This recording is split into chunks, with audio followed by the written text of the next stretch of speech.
지난 시간까지 우리가 참된 잘 사는 그리스도인 그리고 잘 늙는 그리스도인이라는 주제를 생각해 보았습니다. 좀 도움이 되셨는지 모르겠습니다. 일단 잘 사는 그리스도인들은 선과 관대함을 가지는 것이라 이야기 드렸습니다. 그런데 여러분 이 두 가지가 쉽지 않은 것을 알죠. 선을 행하는 것, 누군가의 또는 여러 삶에서 너그러움으로 대하는 게 결코 쉽지 않은 것을 너무 잘 압니다. 특별히 이 시대는 영상이나 또 여러 가지를 보면, 뉴스를 보면 사람들이 분노와 화에 차 있다라는 것을 느끼게 됩니다. 특별히 이제 교통사고 나는 현장들, 보복운전 그런 것들을 보면 너그러움과 관대함이 없어요. 그리고 선을 행하는 일들도 많지만 그 외에 악과 더러움과 거짓들이 거의 매일 뉴스에 나오죠. 어떻게 이런 일들이 이 세대에 일어날 수 있는가라는 걸 보게 됩니다. 그래서 잘 사는 그리스도인의 선과 너그러움으로 살아간다는 건 결코 쉬운 건 아닙니다. 그러나 우리가 반드시 잡아야 될 방향이죠.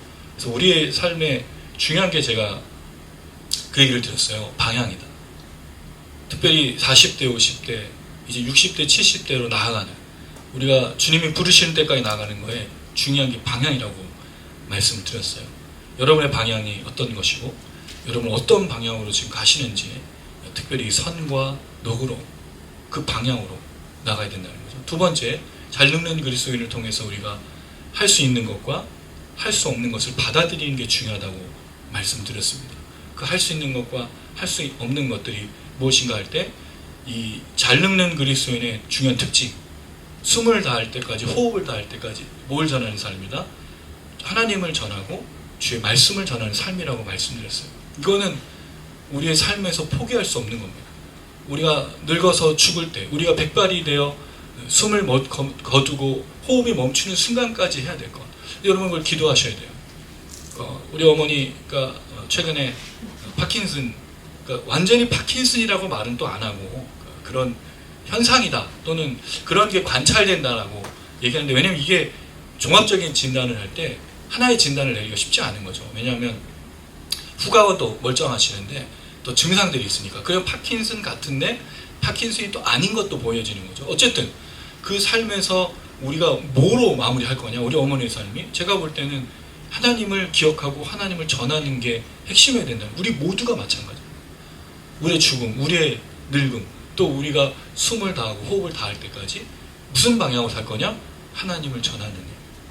이게 굉장히 중요한 거예요. 이 두 가지를 보면 방향인 거죠. 그러니까 삶은 반드시 방향이 있어야 됩니다. 이거를 다른 말은 비전 또는 사람들의 기대, 또 사람들의 꿈이라고도 말할 수 있죠. 근데 그 그리스도인들의 이 방향은 선과 너그러움, 하나님을 전하는 것. 이게 우리의 방향이 돼요. 여러분 이게 되게 중요한 게, 방향이 없으면 뭘 해야 될지 모른다는 거예요.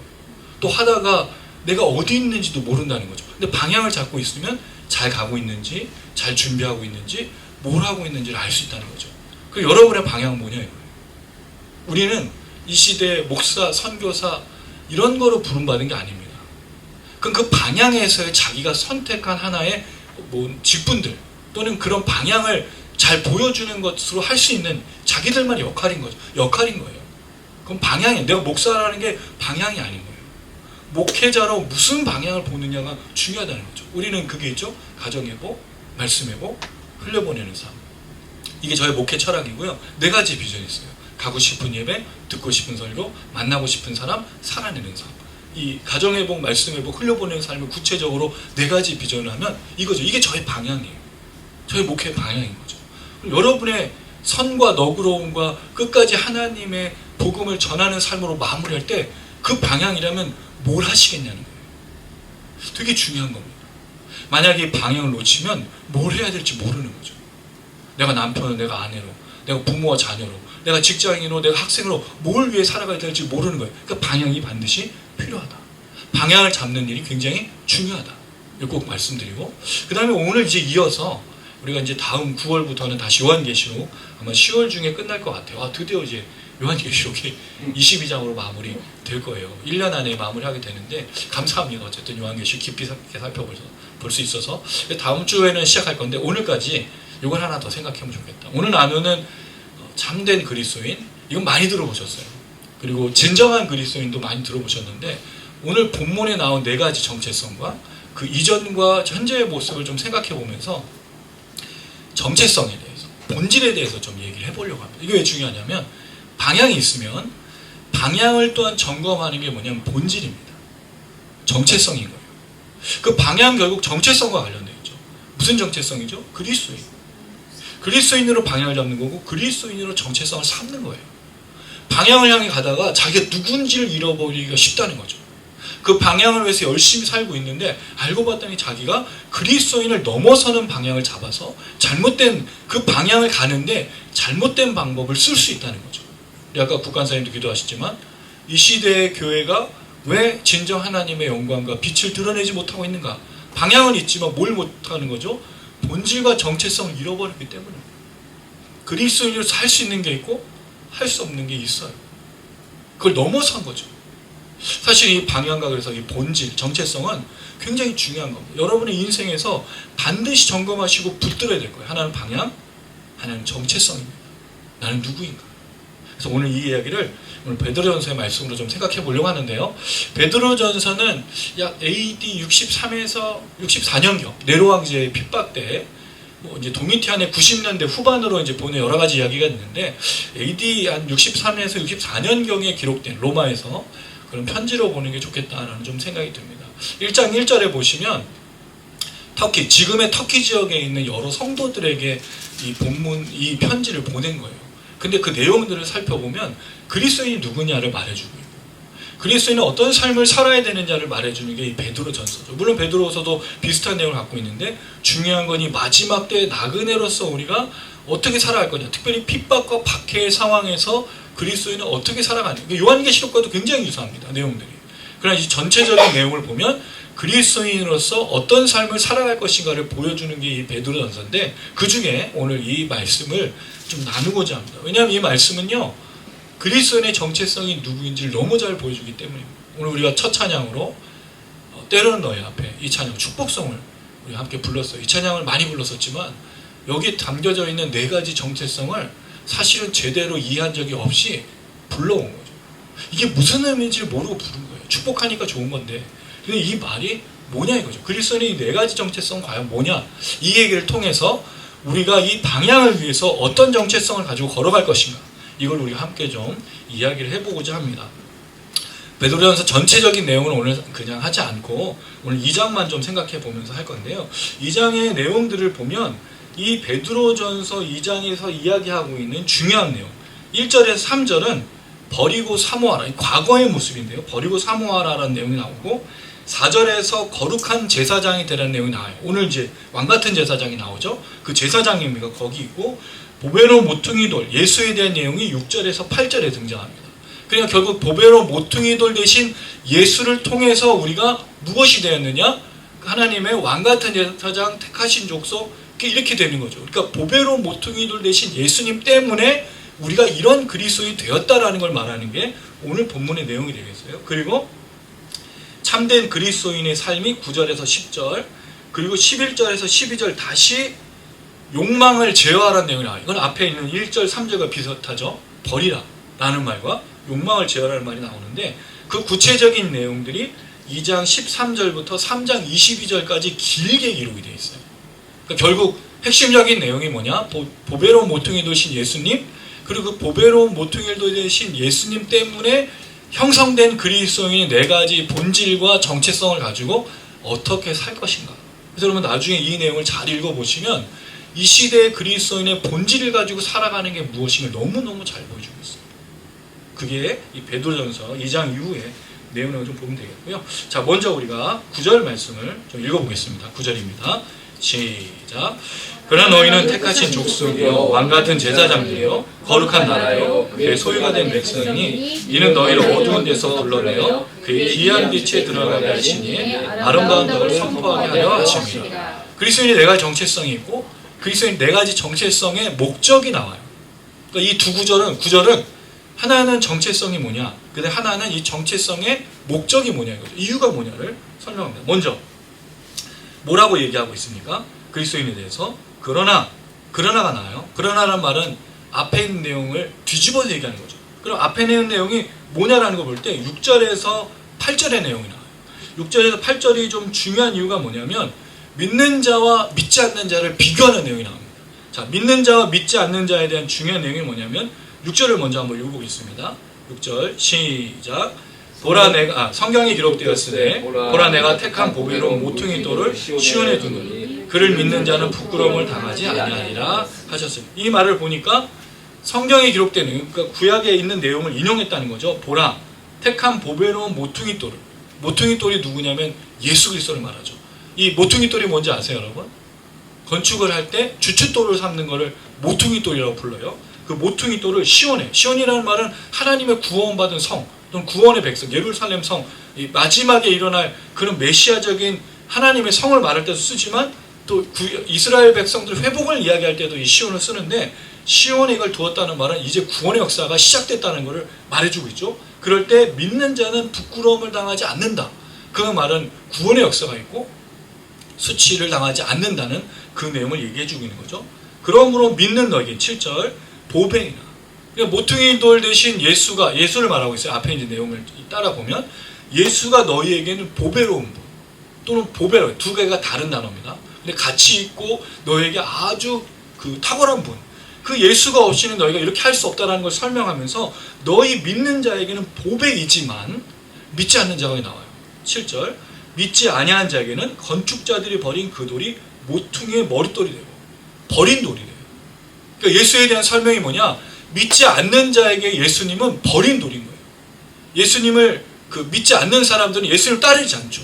예수님 어떻게 했습니까? 예수님 십자가에 못 박았죠. 저주했죠. 예수님을 비난했어요.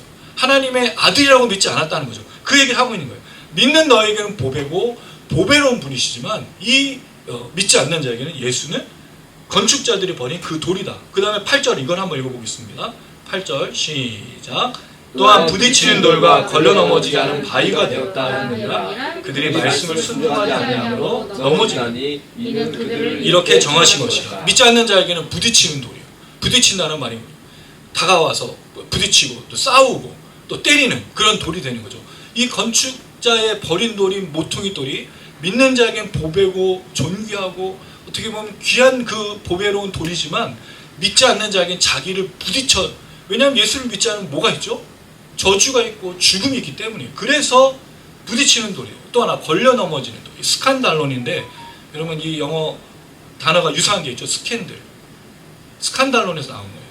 걸려 넘어지다. 예수님이 뭐가 되죠? 바위가 된 거예요. 사람들이 예수를 믿지 않으니까 다 걸려 넘어진 거죠. 왜? 죽음의 죄. 결국 이 말을 뭐로 해석했냐면 베드로는 말씀을 순종하지 아니하고. 그런데 이걸 뭐라고 또 얘기했냐면 그들을 이렇게 정하신 것이야. 그럼 믿지 않는 자들은 정하신 거예요.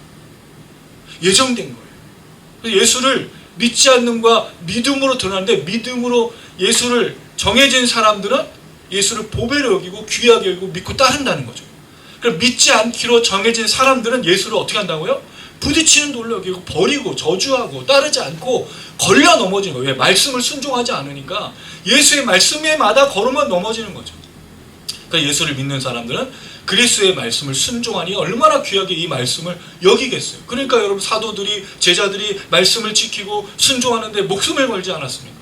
그게 그리스도인의 삶이라는 거죠. 아까 말씀드렸듯이 잘 늙는 그리스도인들 하나님의 말씀을 끝까지 전하는 사람.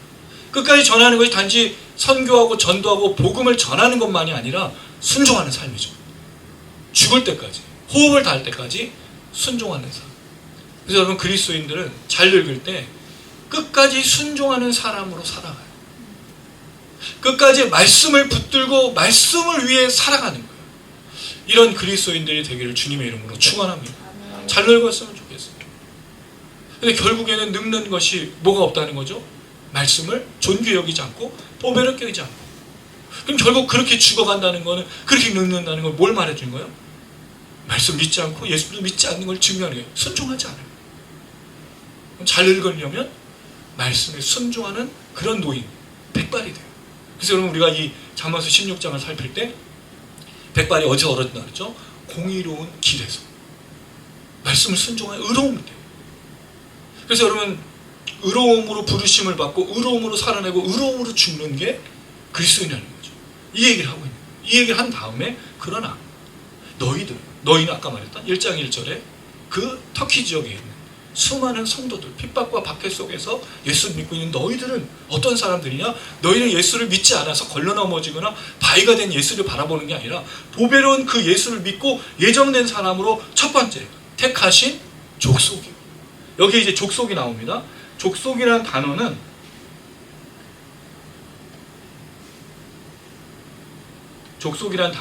게노스예요. 이게 어떻게 보면 그 겟나오라고 하는 태어나다, 또 출생하다라는 그 동사에서 나온 것처럼 보이는데 혈통, 족속, 동족, 민족, 후손이라는 뜻을 썼어요. 근데 이게 주로 이제 종족과 후손인데 그냥 족속이라는 말이 아니에요. 왜? 앞에 뭐가 있어요? 택하신. 택하신이 뭐죠, 여러분? 선택한 거잖아요. 그럼 이 선택이 언제부터 있었어요? 믿은 후에 택한 게 아니죠. 이미 창세 전부터 택한 거예요. 근데 그 사람들이 택해서 창세로부터 예정돼서 지금 하나의 족속이 되었다는 거죠.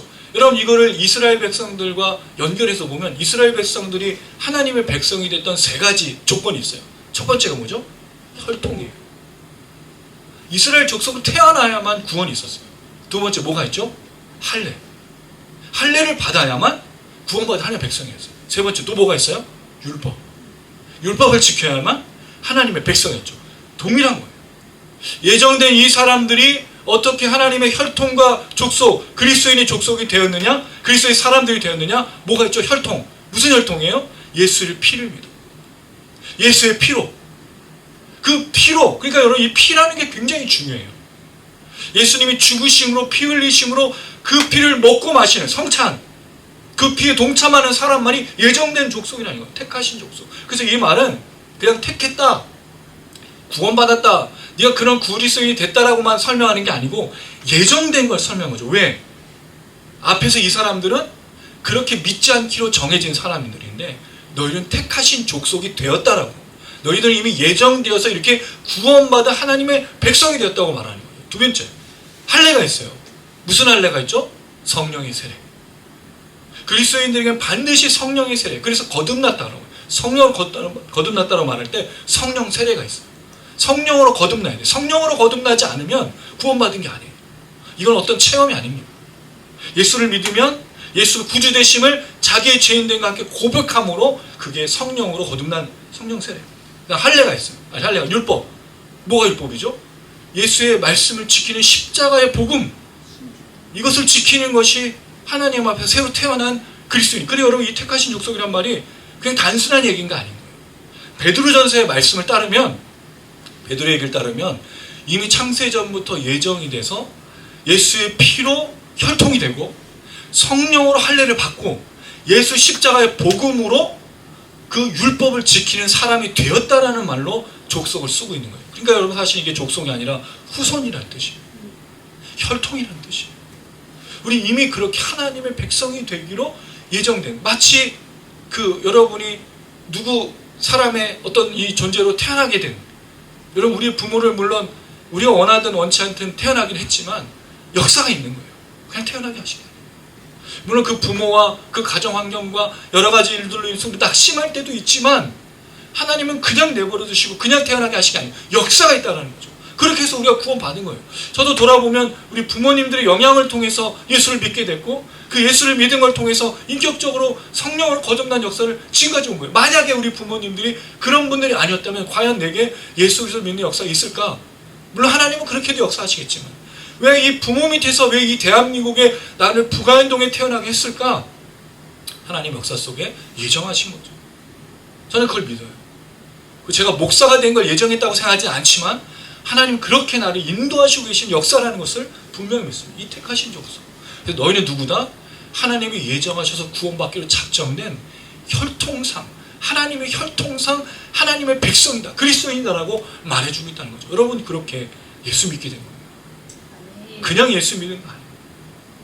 그냥 교회 온 게 아니에요. 그냥 내가 신앙이 된 게 아닙니다. 하나님 나를 구원하셨어요. 그런 생각이 들어요. 저 형을 예전에 많이 얘기했었는데 형이 그 고등부 회장까지 하고 청년부가 돼서 그 교회를 떠났죠. 한 15년 동안 교회를 나오지 않았어요. 근데 형이 그 선배, 은행에 다녔던 그 선배, 직장 선배의 말을 듣고 이제 그 직장인들 모인 기독 그 모임에 참여하고 회복을 했는데 그런 일정의 과정들, 일련의 과정들을 보면서 구원받는 사람들을 생각해 보게 되는 거예요. 하나님의 손길이 없는 게 아닙니다.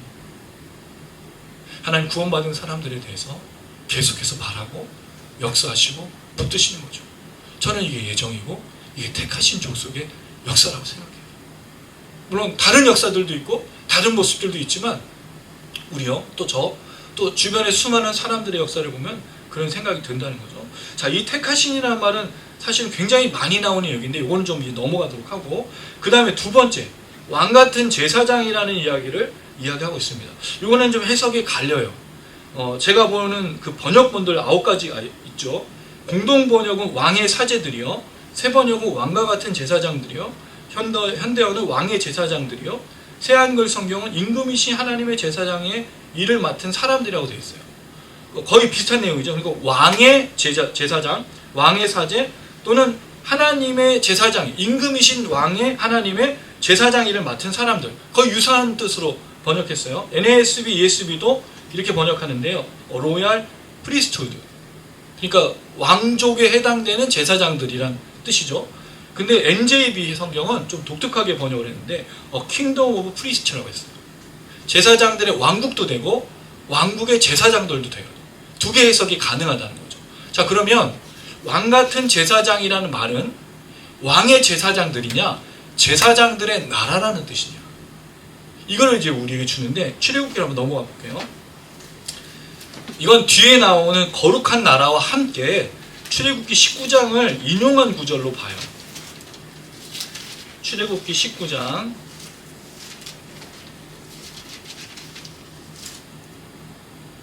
6절입니다. 출애굽기 19장 6절, 구약 110페이지예요. 같이 읽겠습니다. 시작. 너희가 내게 대하여 제사장 나라가 되며 거룩한 백성이 되리라. 너는 이 말을 이스라엘 자손에게 전할지니라. 출애굽기 말씀에 보면 무슨 내용이 나오면 제사장 나라라고 되어 있어요. 그러니까 왕의 제사장들이 아니라 제사장의 나라, 뒤에 거룩한 백성. 그럼 이걸 뭘 강조하는 거죠? 제사장들로 이루어진 나라, 거룩한 하나님의 백성이 가득한 나라, 이걸 말하죠. 왜냐하면 출애굽기가 뭘 예상하고 있죠? 가나안 땅에 들어가서 하나님의 백성이 그 가나안 땅을 정복하고 뭐를 세우는 거죠? 제사장들이 가득한 나라를 세우는 거죠. 무슨 뜻입니까, 여러분? 하나님께 예배하고 하나님께 제사 드리는 하나님의 백성들을 가득하게 하는 게 그 가나안 땅의 정복의 의미잖아요. 그 출애굽기의 의미잖아요. 이거를 위해서 제사장 나라, 거룩한 백성을 말한 건데, 오늘 베드로전서는 그런 의미도 담고 있지만 사실은 왕의 제사장들과 거룩한 나라를 구별했어요. 그 분명한 의도가 있다는 거죠. 그럼 베드로전서는 왜 이렇게 얘기했는가? 앞선 2장 5절 한번 읽어보겠습니다. 베드로전서 2장 5절이에요. 베드로전서 2장 5절 읽어보겠습니다. 시작. 너희도 산돌같이 신령한 집으로 세워지고 예수 그리스도로 말미암아 하나님이 기쁘게 받으실 신령한 제사를 드릴 거룩한 제사장이 될지니라. 자, 그러니까 이 왕의 제사장은 제사장의 나라보다는 뭐로 볼 수 있죠? 하나님의 제사장들로 보는 게 좋겠다는 거죠. 왜? 신령한 제사를 드릴 거룩한 제사장들이 될지니라고 말하기 때문에. 베드로의 생각은 출애굽기 19장을 인용하면서 가나안 땅을 정복해서 제사장들이 가득한 예배드리는, 제사드리는 그런 나라를 꿈꾸는 것을 뭐로 생각하냐면 너희들이 하나님의 제사장으로 부름 받았다라는 걸 말하는 거죠. 다른 의미는 아닙니다만 뭘 더 강조하고 있죠? 우리가 누구의 제사장입니다. 우리가 무엇하는 사람인가를 말하고 있다는 거죠. 뭐래요? 신령한 제사를 드리고. 신령한이 뭘까요, 여러분?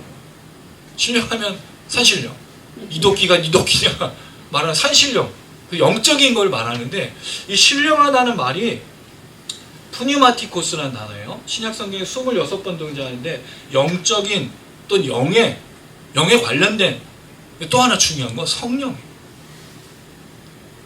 우리는 이제 신령하다고 말하면 뭔가 이제 그 수증기 같은 게 확 나오고 이렇게 신비한 느낌을 갖는 것을 생각하지만 영적인 것과 육적인 걸 나누는 게 아니라는 거죠. 영적인 거는요, 모든 사람이 다 영적 존재예요. 그 영에는 모두 있죠? 미혹영과 악한 영도 있어요. 그럼 여기서 말하는 신령한 제사는 무슨 제사를 말하겠느냐 이거죠. 단순히 영적인 제사가 아니라는 거죠. 그래서 몇 구절을 좀 찾아봅니다. 이 신령한이라는 의미, 신령한 제사장, 왕의 제사장으로서 신령한 제사를 드린다는 의미가 뭔지 좀 생각해 보는 게 좋겠다는 생각이 들어요. 자, 고린도전서 먼저 찾아보겠습니다. 고린도전서 2장 14절, 13절. 혜빈 집사님 읽어주세요. 고린도전서 2장 13절. 우리 사모가 골로새서 1장 9절을 읽어주십시오. 고린도전서 2장 13절과 골로새서 1장 9절이에요. 우리가 이것을 말하거니와 사람의 지혜가 가르치는 말로 아니하고 오직 성령께서 가르치는 것으로 하니 영적인 일은 영적인 것으로 분별하느니라. 네, 사도 바울이 얘기할 때 영적인 것과 영적인 것 또는 육적인 것을 구분할 때 영적인 것을 뭐로 얘기했죠? 성령이 가르치신 것을. 그럼 단순히 영적인 게 아니에요. 신령하다는 말은 뭐와 관련된 거냐? 성령과 관련되어 있다는 걸 생각해 볼 수 있다는 거죠. 자, 그 다음에 골로새서 1장 9절. 이로써 우리도 듣던 날부터 너희를 위하여 기도하기를 그치지 아니하고 구하노니 너희로 하여금 모든 신령한 지혜와 총명의 하나님의 뜻을 아는 것으로 채우게 하시고. 자, 여기 보면 신령한 지혜가 같은 단어인데 푸니마티코스인데 이 신령한 지혜와 총명의 하나님의 뜻을 아는 것이라고 말하는데 골로새서 1장 8절은 이 신령한 건 뭔지를 설명해 줍니다. 한 번 더 읽어주세요. 1장 8절. 성령 안에서 너희 사랑을 우리에게 알린 자니라. 자, 그러면 이제 신령한이 결국 뭘 말하는 게 되겠느냐? 성령이라는 거죠. 그럼 이 그리스도인들 첫 번째 그 택하신 족속으로 구원받은 백성으로 하나님의 혈통으로 거듭난 사람들이 뭐를 하냐? 왕같은 제사장인데 뭐 하는 제사장? 신령한 제사를 드린 제사장. 근데 그 신령한은 성령의 예배를 드리는 제사장이에요. 그럼 결국 우리가 그리스도인의 지금 그 생각해 보면 하나는 본질, 정체성은 택하신 족속, 예정된 사람. 근데 그 사람이 하는 일은 왕같은 제사장으로 살아가는 거죠. 근데 뭘 하는 사람들? 성령의 제사와 예배를 드리는 사람들이라는 뜻이죠. 우리가 뭘 하는 사람이에요? 성령의 제사를 드리는 거죠. 그럼 여러분 이 제사가 뭐겠습니까? 우리 예배, 우리가 모여있는 예배만 생각할 거 아니에요? 그럼 성령의 예배가 뭐냐는 거예요. 성령으로 예배 드리는 것, 당연하죠. 성령 충만해서 드리는 예배인 거예요. 성령으로 가득한, 성령으로 시작된, 성령과 함께하는, 성령으로 끝나는 그 예배가 된다는 거예요. 몸만 앉아있으면 안 된다는 겁니다. 그래서 여러분 예배는 출석이 아니에요. 하나님 우리가 출석했냐 아니냐. 그래서 주일 성수 말할 때 예배당에 와서 자꾸 죽으라고 말하고 또 예배를 빠지면 죽는다고 말하는데 그 얘기를 하는 게 아닙니다. 예배당에 왔는데 성령으로 가득하지 않다면 성령의 예배가 아니죠. 예배당에 왔는데 성령으로 충만하고 성령으로 가득하고 성령으로 충만하고 성령으로 시작되고 성령으로 끝나고 있다면 그게 진정한 예배라는 거예요. 그 예배를 드리고 있는 제사장인가. 그걸 부르심 받은 거예요. 우리 성령의 제사. 그런데 여러분 이게 단순히 예배만 찬양만 기도만 말하는 게 아니겠죠. 우리의 삶이 성령으로 가득해야 된다는 거예요. 시와 찬미와 신령한 지혜를 나누러 갈 때 노래만 부르라는 게 아니죠. 기도만 하라는 게 아니에요. 반드시 이어지는 게 뭐죠? 삶입니다. 성령 충만한 삶이에요. 성령으로 가득한. 그래서 여러분 성령으로 가득한데 어떻게 다른 삶을 살 수 있겠냐는 거죠. 성령 충만하라고 말할 때 술 취하지 말고 성령 충만하라고 말할 때 그래서 시와 찬미와 신령한 노래가 나오는 거예요. 성령으로 가득하니 뭐가 나와요? 노래와 감사와 찬양과 예배가. 그래서 삶이 어떤 삶이에요? 그래서 그 뒤에 이어진 삶, 남편들이요 아내들이요 어떻게 살아갈 것인가. 성령 충만한 삶. 그 얘기를 하고 있는 거예요. 그래서 우리가 기억할 거예요. 성령의 충만한 제사장으로 부름받았다.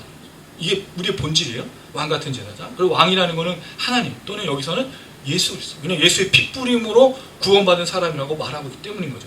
이걸 다른 말로 하면 뒤에 이어지는 9장에 아름다운 덕을 선포하는 것이 연결되고 있어요. 자, 세 번째 거룩한 나라입니다. 여기에 이제 거룩한 이랑 나라가 등장해요. 나라라는 말은 우리가 일반적으로 말하는 나라가 아닙니다. 이건 에트노스. 요한계시록 많이 들어봤죠. 에트노스. 거기에 나라, 족속, 뭐 오늘 이제 백성도 나오는데 백성은 라오스. 이 단어들이 반복이 되는데 요한계시록에서 여기서 나라를 에트노스라고 불렀어요. 그러면 이 에트노스의 원래 핵심적인 단어는 무리도 되고 때도 되는데 뭐가 있냐? 이방인이에요.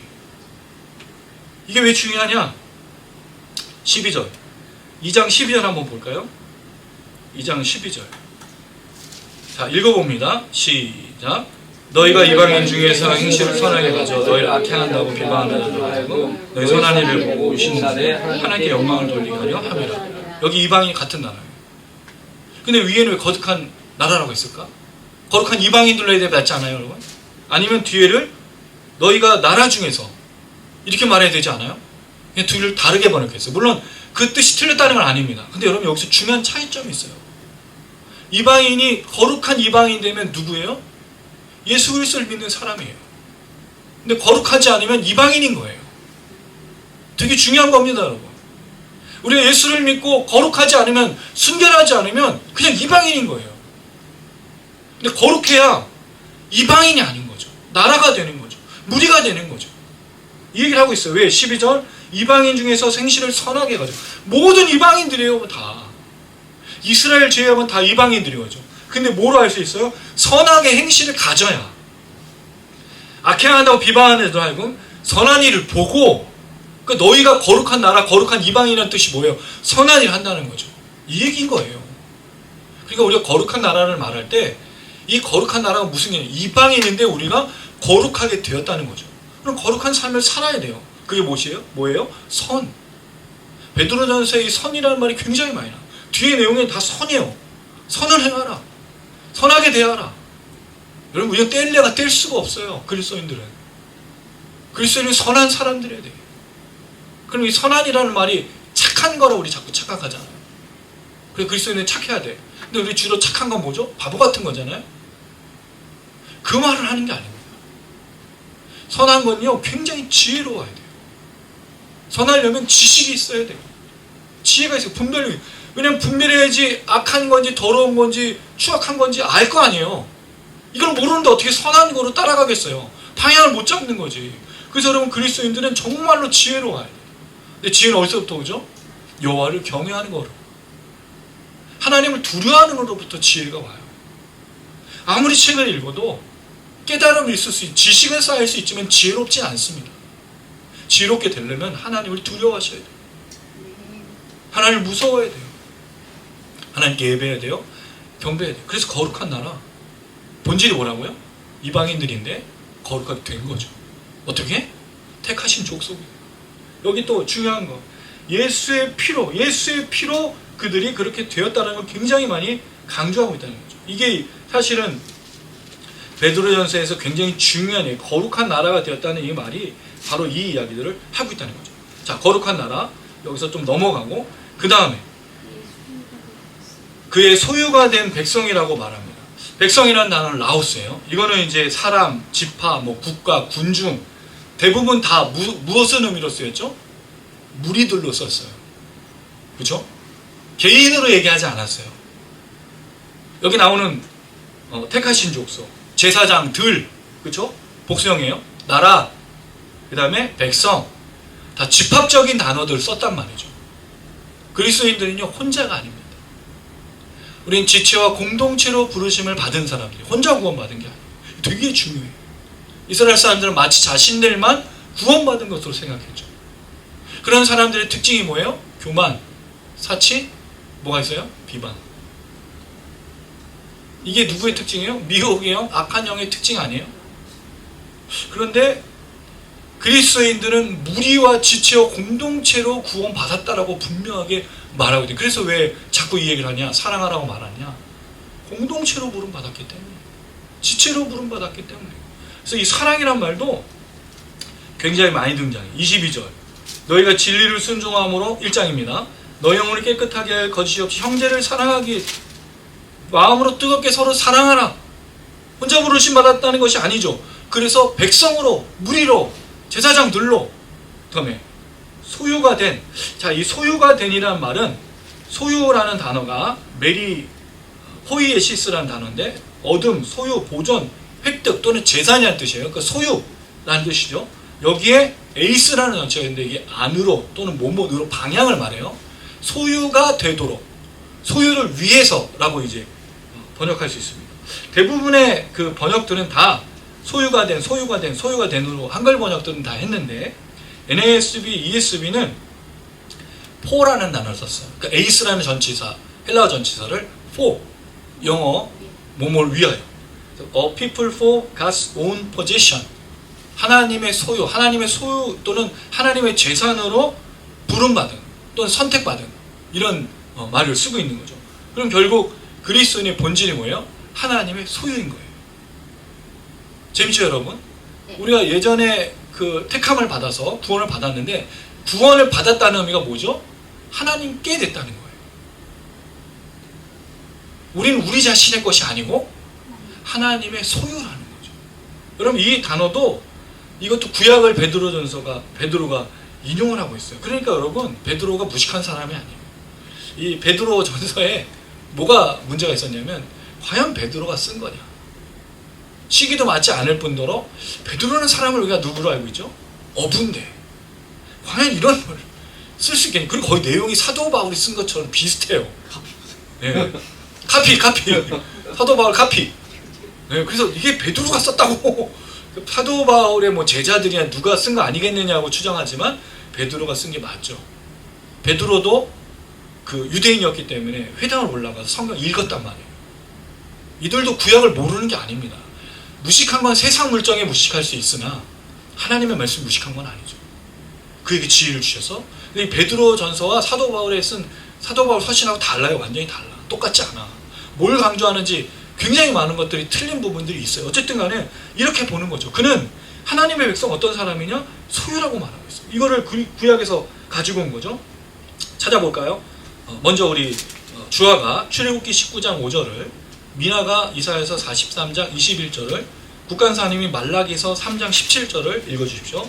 출애굽기 19장 5절, 이사야서 43장 21절, 말라기 3장 17절.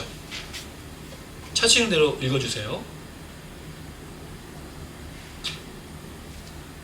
너희가 다 내게 속하였나니 너희가 내 말을 잘 듣고 내 언약을 지키면 너희는 모든 민족 중에서 내 소유가 되리라. 네, 이사야서 43장 21절입니다. 이 백성은 내가 나를 위하여 지은 나를 신성하게 하려 하니. 네, 말라기서 3장 17절이요. 만군의 여호와가 이르노라 나는 내가 정한 날에 그들을 나의 특별한 소유로 삼을 것이요 또 사람이 자기를 섬기는 아들을 아낌같이 내가 그들을 아끼리니. 자, 구약의 말씀에 그 계속 반복되는 이런 그 사상이 뭐냐면 하나님이 자신의 소유를 이스라엘 백성을 삼았다는 거죠. 여러분 우리가 구원이라는 말을 되게 오해하고 있는 게 믿으면 천국 가는 거를 구원으로 여기지만 그게 아닌 거예요. 구원은 하나님이 우리를 예수를 믿게 하셔서 하나님 백성이 되게 하고 그리스도인이 되게 한 게 맞는데 그 의미가 뭐냐? 하나님 거라는 거죠. 너 내 거야. 왜 그렇죠? 하나님 원래 창세기에 아담과 하와를 만들어서 그 에덴 동산에 가득하게 해서 피조물, 인간들을 가득하게 하려고 했던 거잖아요. 생육하고 번성하게 하려고 했던 거예요. 근데 그게 그 인간이 사단으로부터 유혹을 받았어. 나는 하나님의 것이 아니고 나는 내 거야. 나는 하나님이야 라고 부르짖는 순간에 쫓겨나서 늘 하나님을 거절하고. 왜? 하나님처럼 되고자. 죄의 특징이 뭐죠? 하나님처럼 내가 하나님인 거예요. 하나님 하시고 나도 하나님 할 거예요. 이게 바로 인간의 특징이거든요. 근데 하나님이 그럼에도 불구하고 자신의 아들을 보내서 모든 죄와 악들을 사하시고 그 아들로 말미암아서 너 내 거야 라고 다시 확증해 주신 사건, 그게 구원인 겁니다. 그래서 여러분 잃어버린 아들을 찾는 그 아버지의 비유, 또 잃은 드라크마, 잃은 양을 찾은 그 비유가 왜 중요하죠? 왜 그 양을 잃어버리고 100마리 중에 한 마리 잃어버린 게 뭐가 그렇게 중요해? 10 드라크마 별로 중요한 단어 그 돈 가치가 아니에요? 거기 한 드라크마 입었는데 왜 찾아? 근데 왜 그걸 잔치를 해? 여러분 사실 한 드라크마를 찾아서 잔치하는 사람 없어요? 그 다음에 100마리 중에 한 마리 잃어버렸다고 잔치하는 그런 주인이 어딨어? 물론 아들은 다를 수 있겠지만 왜 그렇죠? 내 거니까. 내 거니까. 아니 아들까지 보내서 내 거라고 그 잃어버리고 사치하고 교만하고 비방하고 죄에 빠져있고 악에 빠져있는 잘못된 너가 하나님이 아니고 너가 피조물인데 잃어버렸던 것들을 회복해서 넌 내 거야. 넌 내 소유야. 내 보물이야. 나의 친구고 나의 아들이고 나의 딸이고 나의 가족이야 라고 부르시는 그 역사, 이걸 베드로가 이렇게 표현하고 있다는 거죠. 구약의 말씀을 가지고 그리스도인은 누구냐? 택하신 족속, 예전부터 왕같은 제사장, 하나님께 예배드리는 성령으로 거룩한 나라, 거룩하게 된 이방인들로, 그리고 하나님 거야. 하나님의 것이니까 우리가 하나님으로부터 외면받을 수 있겠냐는 거예요.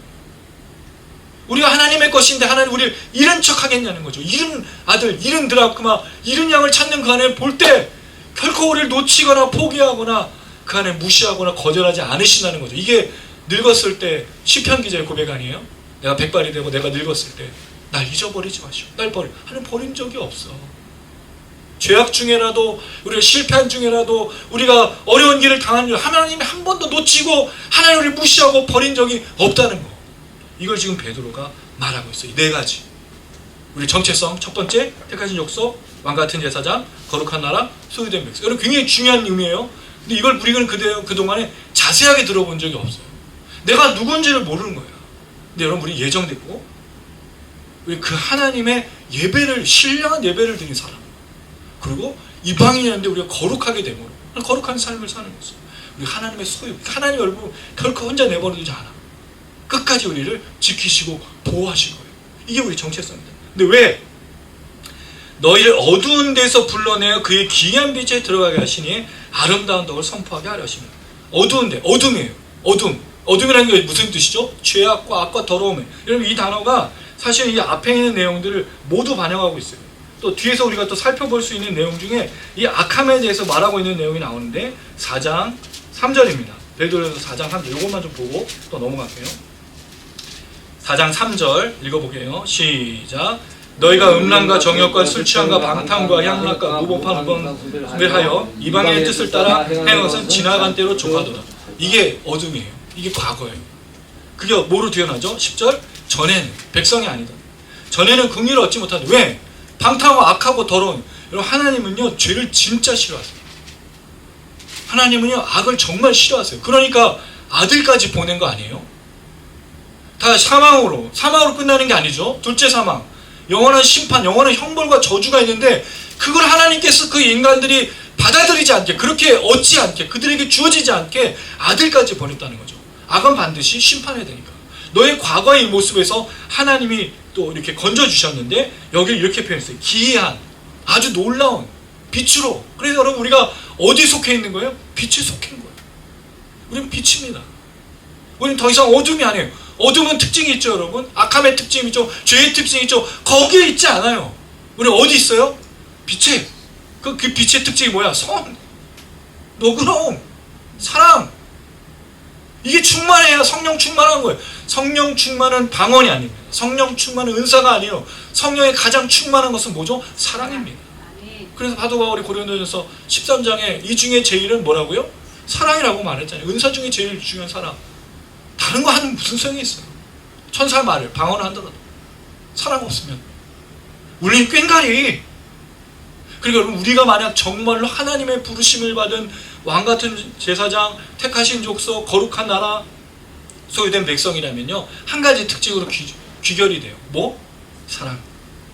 그래서 그렇게 사랑을 강조하는 거예요. 사랑에는 뭐가 있죠? 선. 사랑하는데 선으로 안 하지 않고 악으로 한다고요? 그 사랑이 아닌 거죠. 사랑에 또 뭐가 있어요? 너그러움. 너그러움 뭐예요? 인내와 오래 참음. 그래서 사랑의 특징 중에 인내와 오래 참음은 그렇게 많이, 절제가 그렇게 많이 나오는 거예요. 사랑하려면 뭐 해야 되죠? 절제하고 인내하고 오래 참고. 그래서 아버지가 잃어버린 아들을 뭐 하셨어요? 기다려주셨잖아요. 오래 참으셨잖아. 아들 올 때까지. 이게 하나님이시라고요. 할렐루야. 그리고 예수의 사랑, 그리고 그렇게 살아가는 성도들, 우리를 그래서 어두움에서 이끌어내서 어디로? 빛의 특징, 빛의 자녀들처럼 뭐하라? 사랑하라. 이 사도 바울의 특징이고 베드로도 그렇게 이야기하고 있다는 거죠. 자, 그럴 때 이렇게 행하신 아름다운 덕을 선포하게. 선포한다는 말은 전하다, 말하다, 가르치다, 교훈하다. 우리 늙은 그리스도인, 잘 늙는 그리스도인 특징 뭐라고요? 하나님의 말씀을 평생 전하다. 똑같은 거예요. 잘 늙고 싶습니까? 이 아름다운 덕, 이 아름다운 덕이란 한 단어예요. 탁월함. 이걸 우린 다른 말로 뭐라고 부르죠? 은혜라고 부르죠. 하나님 나를 구원하신 것을 은혜라고 부르지 않아요. 그 은혜를 평생 말하고 전하고 나가요. 그리스도인들 이거 외에는 없어요, 여러분. 이게 방향이고 이게 우리의 정체성이에요. 그래서 기이한 빛, 아름다운 빛으로 들어오게 하신 아름다운 덕을 선포하는 삶. 그럼 여러분 매일매일 삶에서 뭐가 일어나야 되죠? 여러분을 통해서 하나님의 아름다움이 전해져요. 오, beautiful God. 이게 매일 우리 입에서 나오는 게 아니라 우리 삶에서 드러날 때 사람들이 우리를 보고 하나님께 뭘 돌린다고요? 영광을. 그게 여러분 아까 말했던 12절. 선하게 가죠. 선한 일을 보고 오시는 날에 하나님께 영광을 돌리게 하려 함이라. 결국 그리스도인들이 살아내는 삶이 얼마나 중요한지. 그러니까 하나님께 영광 돌리는 건 다른 게 1등 하는 게 아니에요. 성공하는 게 아닙니다. 그 귀한 빛을 들어가게 하신 이 놀라운 그리스도인에게 하심, 이 구원받으면 이 놀라운 것을 허락하신 하나님을 말하고 다니고 내 삶으로 증거. 너 받지 않아 어떤 분인지 나를 이렇게 바꿨어. 나에게 이렇게 역사하셨어. 너도 이 하나님을 만나야 돼. 너도 그 하나님께 구원받아야 돼. 구원이 아직 교회 다니는 게 아니라고 말씀드렸어요. 뭐라고 그랬죠? 택하신 족속, 왕같은 제사장, 거룩한 나라, 소유된 백성. 이 네 가지가 구원의 의미예요. 그리고 너무 깊은 의미이지 않아요? 예수가 차장 대신이 기차표 들고 천국을 직행하는 게 아니고 이제 그런 잘못된 악한 오해되는 모든 시도들은 사라져야 돼. 진짜 구원이 뭔지를 우리가 알아요. 베드로가 말하고 베드로 예수를 믿었을 때 그가 바로 그걸 깨닫진 않았어요. 그는 그걸 잘 못 깨달아서 부활을 믿지 않았잖아요. 그래서 그가 다시 원래 그 업으로 돌아가서 밤새 고기를 잡았는데 못 잡았잖아요. 그래서 오셔서 그 깊은 곳으로 가서 그래서 그때 그물이 끊어지지 않고 153마리 모나미 153 볼펜 모나미가 그렇게 해서 그 153 볼펜을 만든 거예요. 베드로가 다시 잡은 그 그물에 들어간 153마리의 그 물고기 그 역사를 모나미 이번에 모나미 팬이 아주 큰일을 했죠. 어쨌든 뭐가 하나님의 백성이다. 뭐가 구원이다. 이게 우리의 본질이에요. 단지 교회 다니는 게 아니에요. 베드로가 너무 잘 알고 그 부활하신 주님을 만난 이후에 평생을 이 일을 위해서 살았어요. 그는 거꾸로 달렸어. 그가 왜 거꾸로 달려 죽은지 알죠? 십자가에서 내가 예수님처럼 그렇게 달려 죽을 수 없으니 나를 거꾸로 달아서 죽이라. 베드로 평생의 예수를 생각하고 왜? 네 가지 택하신 족속, 왕같은 제사장, 거룩한 나라, 소유된 백성. 우리가 이해하면 여러분 예배가 어떻게 했습니까?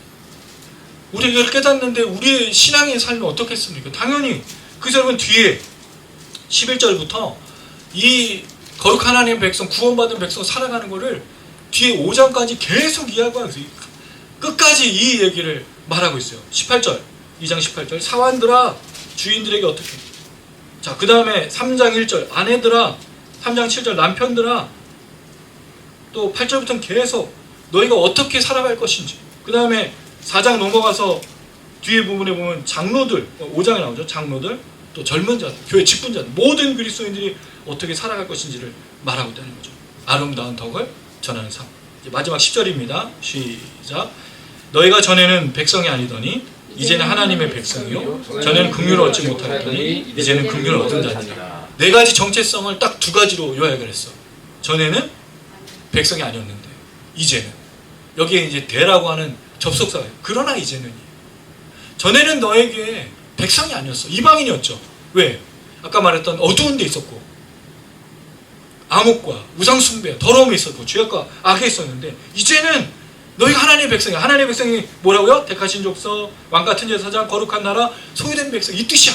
그럼 우리가 하나님의 백성, 그리스도인이라는 말이 뭐라는 건지 너무 전에는 그랬는데 이제는 귀한 빛에 들어가서 우리가 이렇게 되었어. 그러니까 우리가 어떤 사람인지 알고 살아가야 된다. 두 번째, 긍휼을 얻지 못해. 이것도 여러분 구약을 인용한 거예요. 그러니까 그 베드로의 이야기는 분명히 성경을 너무 잘 알고 있던 사람인 거예요. 하나님은 지혜를 주셔요. 하나님 백성들에게 반드시 지혜를 주신다는 거죠. 호세아의 말씀인데 이건 찾아보진 않겠습니다. 호세아의 말씀을 인용했는데 너희가 전엔 백성이 아니었는데 백성이 됐다. 호세아 1장. 근데 호세아 2장에 이제는 백성이 되었다. 이제 사랑받는 자가 되었다. 긍휼을 얻지 못할 때니 얻지 못한다는 말은 수동태예요. 근데 지금은 긍휼을 얻은 수동태로 받은. 근데 여기에 얻지 못하는 완료. 근데 여기는 부정과거. 부정과거라는 말은 시점이 정해지지 않았다는 뜻이죠. 마치 미완료처럼 계속 사랑을 받고 있다는 거죠. 전에는 긍휼이 없었으나 너희들에게 이제는 긍휼이 가득하다는 거죠. 그러니까 여러분 우리가 어떤 삶을 살아요? 하나님은 매일 우리를 불쌍히 여겨주신다고. 하나님 매일 우리를 긍휼히 여겨주신다는 거예요. 긍휼히 여기다는 말은 불쌍히 여기고 긍휼히 여기다는 뜻도 있지만 우리에게 호기심을 가지고 호의를 베푸신다는 뜻이에요. 이게 뭐예요? 선, 너그러움. 그리스도의 삶과 하나님의 삶이 같아. 하나님의 행위와 우리의 상의가 같아. 왜? 하나님 우리에게 선을 베풀고 너그럽고 호의를 베푸는 것이 우리가 받은 거기 때문에 나누는 거. 그래서 그리스도인들은 은혜를 받은 대로 은혜를 나누잖아요. 선, 너그러움, 호의, 긍휼을. 그래서 왜 우리가 긍휼을 베풀어야 되는가? 받았기 때문이에요. 매일 받고 있기 때문이에요. 하나님 결코 우리를 놓치지 않기 때문에 그래서 이것이 그리스도인이고 이 방향으로 이런 삶을 살아라 라고 베드로가 말하고 있다는 거죠. 말씀을 맺도록 하겠습니다. 진정한 그리스도인이 뭘까요? 자기가 누구인지를 알아야 돼요. 자기의 정체성을, 자기의 본질을 놓치면 안 돼요. 예정된 사람입니다. 그리고 거룩한 제사를 위해서 부름받았어요. 그리고 거룩한 삶으로 또한 살아내야 돼요. 우리는요, 예배만 드리는 사람이 아니에요. 우리는 반드시 삶을 살아내야 돼요. 근데 그 거룩한 삶이 뭐라 그랬죠? 선, 너그러, 호의, 긍휼, 사랑. 이게 가득해야 돼요. 여러분 그랬으면 참 좋겠습니다. 왜 이 시대가 힘들고, 왜 이 시대의 기독교가 욕을 먹고, 왜 이 시대의 교회들이 사람들에게 그렇게 지탄을 받을까요? 뭐가 없기 때문에 선이 없잖아요. 너그러움이 없어. 호의. 그리고 다른 사람 긍휼히 여기지 않아. 너무 악하고, 너무 부당하고, 너무 불법적이고, 너무 불의와 또 죄악과 악을 서스럼 없이 하나님조차 두려워하지. 마치 하나님의 이름을 빙자해서. 여러분 이게 다 뭐라 그랬죠? 하나님처럼 되고자 하는 악이죠. 죄죠. 아직도 여전히 거듭나지 않았다는 걸 증명하고 있는 거예요. 진짜 그리스도인과 가짜 그리스도인이 난무하고 있어요. 거기서 내가 진짜 그리스도인이라는 걸 뭐로 증명한다? 네 가지. 그리고 어떤 방향으로? 하나님의 이 귀한 아름다운 덕을 내가 빛 가운데 있음을 늘 말하고 다니고 전하고 다니고 살아내는 삶. 그 진정 그리스도인이라고 이야기하는 거예요. 그러면 우리가 진짜 그리스도인, 참된 그리스도인을 살아가는 거예요. 첫 번째 방향. 어떤 방향이라고 말씀드렸죠? 정체성. 내가 누구인지 놓치면 안 돼요. 이걸 놓치지 않으면 분명히 하나님께서 우리를 통해서 수많은 일들 이루실 겁니다. 우리 교회를 통해서, 우리 삶을 통해서 그 하나님께서 이루실 걸 기대하고 또 이 8월 잘 마무리하시고 9월부터 또 2025년 마무리할 때까지 참된 그리스도인 살아가시는 여러분들 되시기를 주님의 이름으로 축원합니다. 아멘.